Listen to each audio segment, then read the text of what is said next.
Friends, पौधों की अच्छी ग्रोथ के लिए और उसमें अच्छे फल फूल सब्जी पाने के लिए हम तरह तरह के फर्टिलाइज़र यूज़ करते हैं।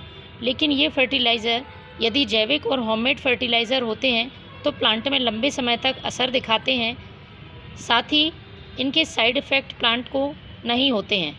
तो आज के वीडियो में मैं आपको सरसों के दाने से फर्टिलाइज़र बनाऊंगी। ये फर्टिलाइज़र प्लांट में यदि पत्तियां पीली पड़ रही हैं या पौधे की ग्रोथ रुक गई है, पौधे में कलियां झड़ जाती हैं, फूल नहीं बन पाती हैं, फूलों का साइज़ बहुत छोटा है, मिट्टी की उपजाऊ क्षमता ख़त्म हो गई है, तो इन सारी समस्याओं को ख़त्म करेगा। जिस तरह से हम सरसों खली का यूज़ अपने प्लांट पर करते हैं और उसके फ़ायदे हैं, उससे कहीं ज़्यादा इस फर्टिलाइज़र के फ़ायदे होते हैं, क्योंकि सरसों के दानों में अच्छी मात्रा में प्लांट के लिए कैल्शियम, फॉस्फोरस, मैग्नीशियम, इसके साथ साथ कई मैक्रोन्यूट्रिएंट्स उपलब्ध हो जाते हैं जो प्लांट को ज़रूरी होते हैं। और ये सरसों के दाने हमारे घर में हमें आसानी से उपलब्ध हो जाते हैं, इसलिए हम इसे आसानी से तैयार कर सकते हैं। लेकिन इसका उपयोग करते समय आपको कुछ सावधानियां रखनी होंगी, साथ में इसको सही तरीके से यूज़ करने की जानकारी भी होनी चाहिए, क्योंकि फर्टिलाइज़र चाहे जैविक हो या केमिकल, यदि आप प्लांट पर सही तरीके से सही मात्रा में इस्तेमाल नहीं करते हैं तो वो प्लांट को नुकसान पहुंचा सकते हैं। तो मैं इसको दो तरह से बनाना बताऊंगी, दोनों तरह से ही आप अपने प्लांट्स पर यूज़ कर सकते हैं, क्योंकि कई लोगों का डाउट होगा कि गर्मियों में सरसों की खली या सरसों के दाने का फर्टिलाइज़र गर्मी कर सकता है प्लांट को। तो मैं वह तरीका भी बताऊंगी कि किस तरह से आपको अपने प्लांट्स पर यूज़ करना है, इससे प्लांट को किसी तरह का नुकसान नहीं होगा। इस फर्टिलाइज़र को आप अपने सभी प्लांट्स पर यूज़ कर सकते हैं, चाहे फूलों वाले पौधे हों, सब्जियों वाले पौधे या फलों वाले पौधे, क्योंकि ये फर्टिलाइज़र प्लांट की सॉइल को उपजाऊ बनाता है। तो इसको यूज़ करते समय आपको एक से दो बातें ध्यान रखनी हैं। पहला, इसकी क्वांटिटी जितनी मैं बताऊं आपको उतनी ही यूज़ करनी है, ज़्यादा मात्रा में इसको यूज़ नहीं करना है। दूसरा, यदि आप इसके लिक्विड फॉर्म में फर्टिलाइज़र को यूज़ कर रहे हैं तो उसको डायरेक्ट अपने प्लांट पर यूज़ नहीं करना है। जितनी मात्रा में डाइल्यूट करने की आपको बताऊंगी उसी मात्रा में आपको डाइल्यूट करके अपने प्लांट्स पर देना है। तीसरी ज़रूरी बात, किसी भी फर्टिलाइज़र का आप जब गर्मियों में यूज़ करते हैं तो तेज़ दोपहर में या तेज़ धूप में आपको यूज़ नहीं करना है। सुबह के समय या फिर शाम के समय आप इसका इस्तेमाल करें। फिर गर्मी के मौसम में पौधे को डायरेक्ट सनलाइट से तो दोपहर की तेज़ धूप से आप बचा कर रखें, क्योंकि कभी कभी पौधे में फूल ना आना और पत्तियां पीली पड़ना तेज़ धूप का भी कारण बनता है। बहुत तेज़ धूप में जब आप प्लांट को रखते हैं तो पौधे की पत्तियां जलने लगती हैं और पौधा ग्रोथ रोक देता है। इस बात का आप ध्यान रखें। रेगुलर प्लांट में वाटरिंग करते रहें, ओवर वाटरिंग नहीं होनी चाहिए। ओवर वाटरिंग होती है या पानी भरा हुआ रहता है तब भी प्लांट की पत्तियां पीली पड़ जाती हैं।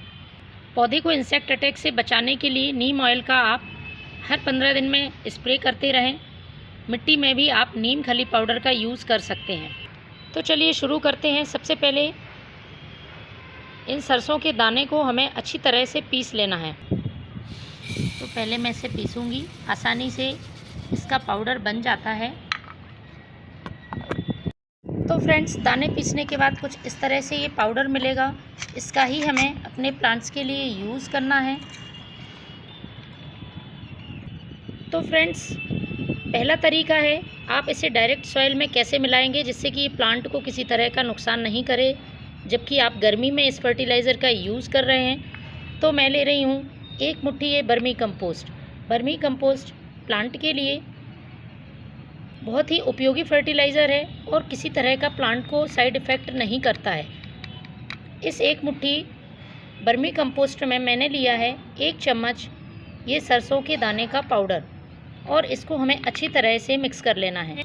अब पौधे की मिट्टी को थोड़ा सा हल्का कर लेना है। इस तरह से स्टेम से दूर आपको जगह बना लेनी है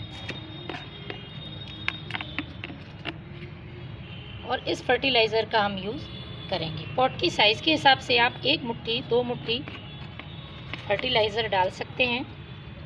महीने में एक बार इसका यूज़ करना है और इसको मिट्टी से ढक देना है और वापस हमें इसमें पानी डाल देना है। दूसरा तरीका भी बहुत ही यूज़फुल है, इस बात का ध्यान रखें। दोनों ही तरीके एक ही प्लांट पर हमें इस्तेमाल नहीं करने हैं। अलग अलग प्लांट पर आप अलग अलग तरीका यूज़ कर सकते हैं। तो मैंने इस प्लांट में ये डायरेक्ट सॉइल में फर्टिलाइज़र डाला है। अब मैं दूसरे प्लांट के लिए एक लिक्विड फर्टिलाइज़र बनाने वाली हूँ।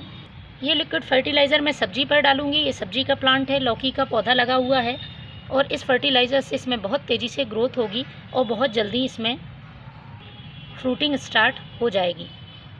इसके लिए आपको 1 लीटर पानी लेना है। 1 लीटर पानी में 1 चम्मच सरसों के दाने का आपको पाउडर यूज़ करना है। इसको डालकर अच्छी तरह से मिक्स करके फर्मेंट होने के लिए आपको 1 दिन के लिए रखना होगा। 1 दिन बाद इसका यूज़ करना है। फ्रेंड्स, 1 दिन बाद कुछ इस तरह से आपको ये फर्टिलाइज़र मिलेगा। ये पूरी तरह से फर्मेंट हो चुका है। चाहे तो आप इसको 2 दिन के लिए भी रख सकते हैं। इस फर्टिलाइज़र को फ्रेंड्स अब हमें हमारे प्लांट्स पर यूज़ करना है, लेकिन यूज़ करने से पहले इसको हमें डाइल्यूट करना होगा।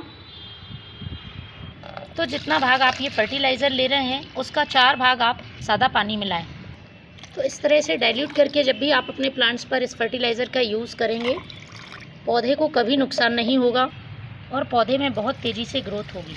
तो फ्रेंड्स, आप भी इन सरसों के दाने का फर्टिलाइज़र अपने प्लांट्स में डालें। Thank you.